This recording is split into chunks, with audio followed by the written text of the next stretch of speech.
baru punya keinginan atau mungkin saat ini sedang belajar di LPK, ya kesempatan itu dimanfaatin benar-benar teman-teman. Walaupun paginya mungkin bekerja atau malamnya baru belajar, ya dimanfaatin dengan serius.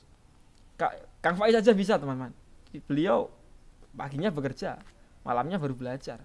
Tapi kenyataannya juga lulus.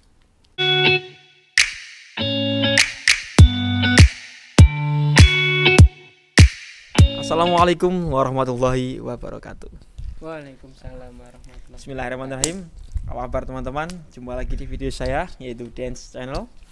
Nah, di video kali ini teman-teman, saya ingin mewawancarai salah satu teman saya lagi, namanya Mas Faiz. Mas Faiz ini baru masuk di pabrik saya ya. Mas Faiz ini juga merupakan teman yang kemarin yang saya wawancara kemarin, yaitu temannya Mas Denny. Nah, di video kali ini saya ingin mengulik bagaimana prosesnya Kang Faiz ini bisa sampai ke Korea ya. Kita tanyakan langsung nanti, biar Mas Faiz sendiri yang memperkenalkan diri. Mas Faiz ini dari mana, terus dulu LPK-nya mana, biar nanti bercerita. Saya akan tanya-tanya. Oke, langsung saja kita mulai ya mungkin.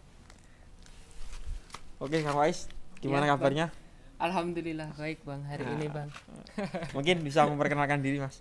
Dari Iya, mana? nama saya Faiz. Saya dari Blitar, Jawa Timur. Oh, dari Iya, Blitar teman-teman. rakyatnya Bukovifah.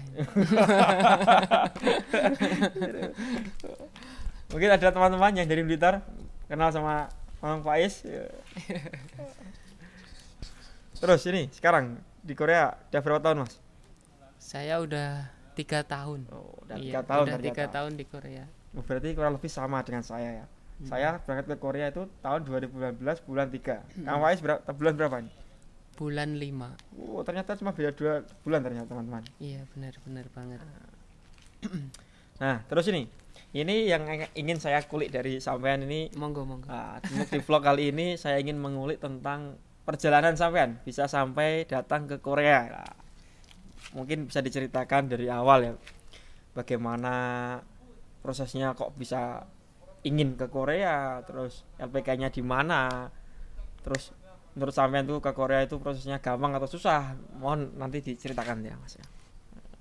Oke, yang pertama, ini yang ke Korea itu dulu kepinginnya itu dari mana Mas? Kepengennya ke Kok Korea bisa ya. punya keinginan kerja ke Korea itu? Saya tuh sebenarnya nggak ada keinginan kerja di Korea dulu tuh Bang. Saya habis lulus sekolah pernah kerja di warung lesehan Pringgondani Tulungagung. Mungkin ada teman-teman yang kenal, yang tahu dulu ya. Kang Faiz pernah bekerja di lesehan. Ya, Pringgondani Tulungagung itu sebelum menerima ijazah saya udah kerja di sana. Oh, pekerja keras teman-teman. Nah, setahun di sana Bang. Nah, habis itu Berarti lulus sekolah tahun 2012. 12 ya? Iya. Berarti saya harus harus sadar diri umur berarti kan. Saya lulus tahun 2018 teman-teman. Udah 4 tahun. Habis setahun di Pringgondani saya resign kan Bang. Habis itu langsung ke Kalimantan. Kalimantan Timur. Iya. Tepatnya di Balikpapan itu 2 tahun di sana. Di Balikpapan sebenarnya masih kepengen tinggal di sana Bang. Nah, nggak ada cita-cita ke Korea itu. Padahal teman-teman deket aku, tetangga aku banyak yang ke Korea. Soalnya waktu itu berarti belum ada keinginan berarti ya. Belum ada. Padahal udah banyak yang ngajakin. Soalnya di kampungku itu banyak banget teman-teman mudaku yang ke Korea, banyak banget. Jadi kayak satu RT bisa sampai 6 orang, 5 orang, banyak. Iya, semuanya TKI. Saya aja satu kampung cuma 3 orang teman-teman. Oh gitu ya. Nah, habis di Kalimantan 2 tahun udah selesai. Nah, saya tuh pulangnya bukan karena nggak kerasan di sana, karena ayah saya sakit. Nah, saya disuruh pulang gitu. Pulanglah saya ke Jawa Timur, Blitar. Nah, mau balik ke Kalimantan lagi saya nggak bisa karena nemenin ayah saya yang lagi sakit kan.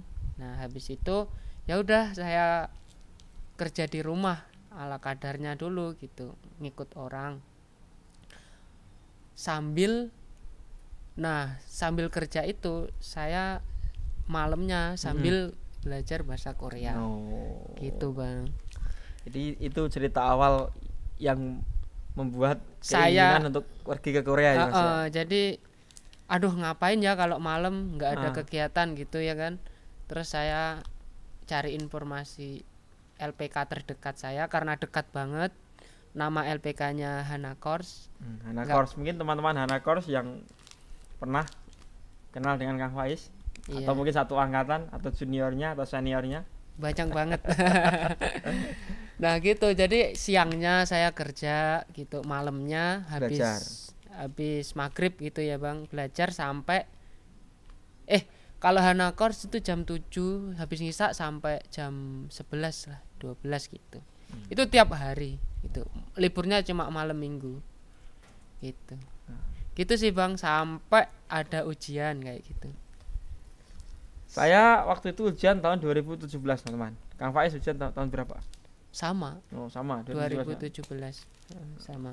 2016 itu tidak ada ujian teman-teman, karena sudah kebanyakan kuota tapi belum pada berangkat. Akhirnya tidak diadakan ujian. Ya, benar, dan diadakan baru tahun 2017. Berarti itu langsung ujian langsung lulus Mas ya? Ujian alhamdulillah langsung lulus. Mantap. Cuma ketunda gara-gara nggak ada ujian 2016 kayak gitu. Langsung lulus alhamdulillah.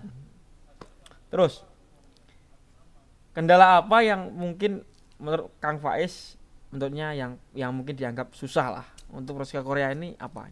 Atau mungkin belajar bahasanya, atau ujian prakteknya, atau ujian bahasanya, mungkin menurut Kang Faiz apa?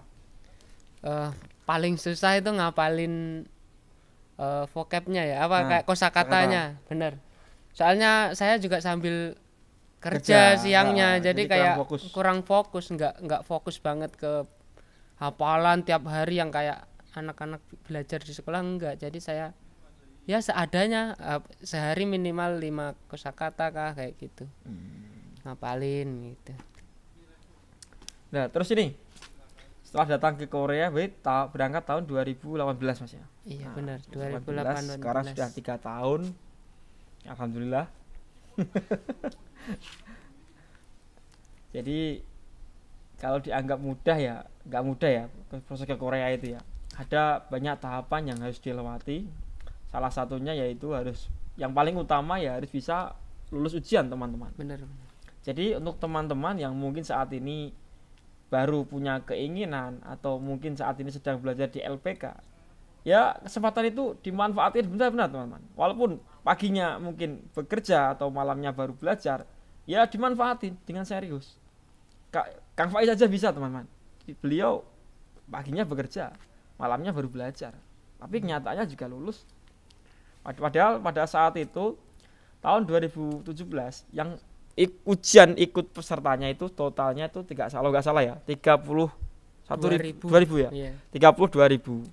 Terus itu lulus ujian tahap pertama itu kalau nggak salah 9.000. Iya. Ya 9.000. Terus tahap berikutnya yang lulus itu 7.000 teman. Wah, masih inget banget ya. Bayangkan teman-teman, segitu banyaknya kita harus menyingkirkan saingan kita sebanyak itu teman-teman. Masalahnya ini kita mainnya satu Indonesia, bukan satu daerah loh ya, satu Indonesia. Jadi diambil dengan nilai yang terbaik gitu teman-teman, sesuai dengan kuota yang dibutuhkan negara Korea gitu untuk kuota Indonesia teman-teman. Masalahnya kita juga harus bersaing dengan negara-negara yang lain gitu. Nah ini menurut Kang Faiz untuk biayanya sampai habis berapa puluh juta ini? Oh, biaya Korea ya? Kalau saya kemarin di vlog saya yang kemarin, saya waktu ngobrol sama Mas Denny itu, saya kurang lebih habis 25 sampai 30 juta lah. Oh, itu iya. Kalau saya kalau saya juga sama, kurang segitu. Lebih segitu Bang. Iya, soalnya di LPK saya juga biayanya lumayan terjangkau gitu. sekitar 4 juta buat sekolah gitu sampai lulus. Terus ini untuk biaya ini sampai jual-jual apaan? Kalau Mas ini kan kemarin jual motor sayangnya dijual tuh. Kang Faiz mungkin jual apa atau mungkin punya tabungan sendiri? Kalau buat biaya LPK kemarin ya hasil kerja siangnya itu saya buat biaya LPK. Nah, pas untuk terbang buat beli tiket pesawat, bikin paspor dan lain-lain kayak ke Ciracas prelim itu jujur jual sapi saya, Bang. Jual sapinya teman-teman. Jadi siangnya jadi hasil ya Allah siang iya hasil jual sapi intinya. Kalau jual sapi itu saya teringat dulu teman-teman. Waktu mau pergi ke Jepang teman-teman. Dulu saya juga jual sapi. Ya alhamdulillah sudah saya ganti sapinya orang tua saya. Masih punya utang sapi ya sama orang tua ya. Ya alhamdulillah lah Allah memberi rezeki yang lebih akhirnya ya bisa membelikan sapi dan juga bisa berkorban dengan sapi teman-teman. Alhamdulillah. Itu sangat amat harus kita syukuri teman-teman. Habis segitu Bang, sekitar 25 juga sama. Soalnya biaya kayak bikin paspor juga berangkat sendiri kayak gitu. Kemarin bikin paspor kalau nggak salah 350 berapa gitu. Kok nggak sampai 400. Saya kan datang sendiri ke imigrasi kayak gitu. Ini bikin sendiri ya? Bikin sendiri, iya. Nah, jadi untuk teman-teman yang ingin ke Korea itu ya, kalau bisa cari LPK yang bagus. Bagus dalam artian bukan hanya pelayanannya saja teman-teman, tapi bagus juga dalam memberikan ilmu yang bisa kita manfaatkan atau bisa kita gunakan nanti waktu ujian teman-teman. Masalahnya tidak semua LPK itu memberikan hal yang baik. Kadang ada salah satu oknum LPK mungkin ya, dia hanya memanfaatkan hanya untuk mencari keuntungan teman-teman. Ada tuh seperti itu. Makanya ini sebagai pelajaran untuk teman-teman yang sedang di rumah. Iya. Kalau sebelum mencari LPK, cari informasi sebanyak-banyaknya.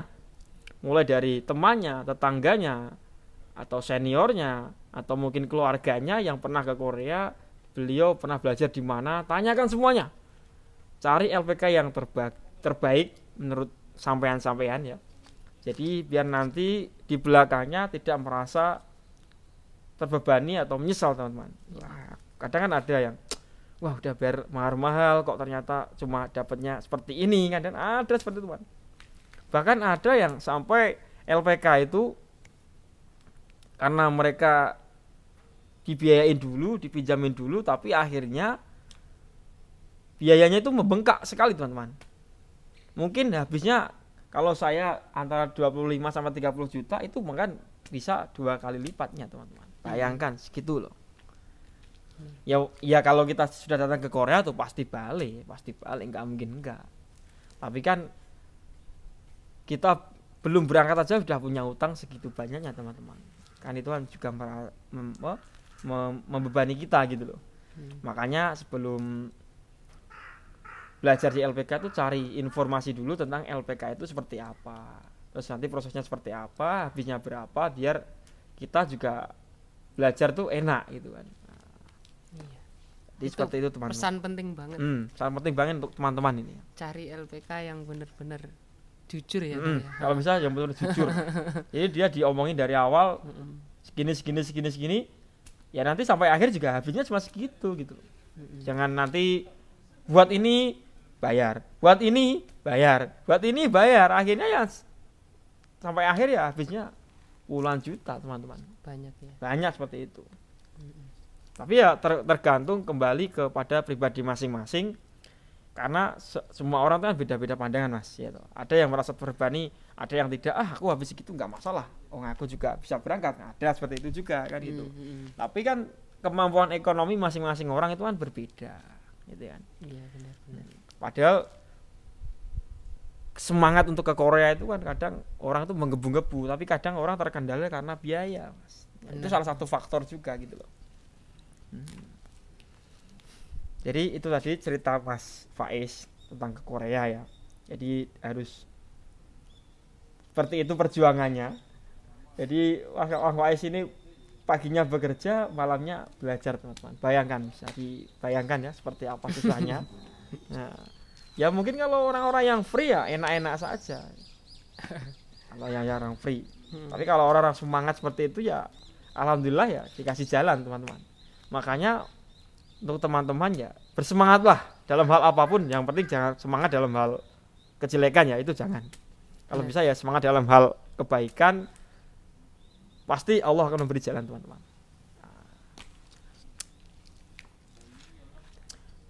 Terus mungkin ini untuk vlog kali ini mungkin segitu dulu ya.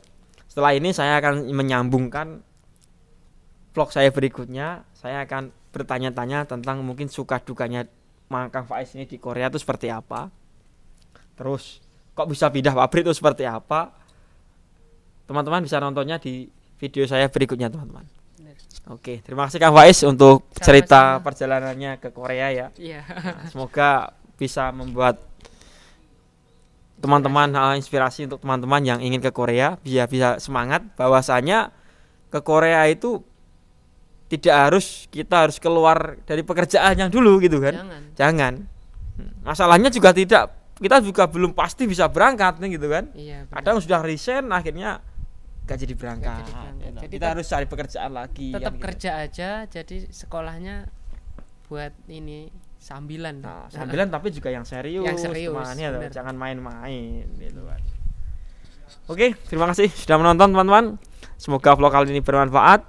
Jangan lupa like, share dan subscribe channel saya yaitu Dance Channel. Oh iya teman-teman, Kang Faiz ini juga punya channel YouTube teman-teman. Mungkin bisa dikenalkan teman-teman. Kang Faiz apa channelnya? Channel saya masih baru bang. Gak masalah. Kita kan tidak tahu di mana nanti rezeki kita masing-masing kan gitu kan. Iya, Kita tahu. Yang siap. penting kita sudah berusaha gitu. Mungkin bisa diomongkan channelnya? Channel saya Agustian Faiz Rosidi itu aja sih bang. Nanti saya sertakan di link deskripsi teman-teman. Iya. Teman-teman bisa subscribe juga. Kalau nggak salah channelnya Kang Faiz ini ya Kang Faiz ini bisa bermain alat musik juga bisa. Terus dia juga pandai mengotak-atik soal dunia digital mungkin ya kayak laptop, komputer itu juga bisa itu. Mungkin nanti isinya akan seperti itu. Jadi teman-teman bisa menontonnya di channelnya Kang Faiz. Oke, terima kasih. Wassalamualaikum warahmatullahi wabarakatuh. Waalaikumsalam warahmatullahi wabarakatuh.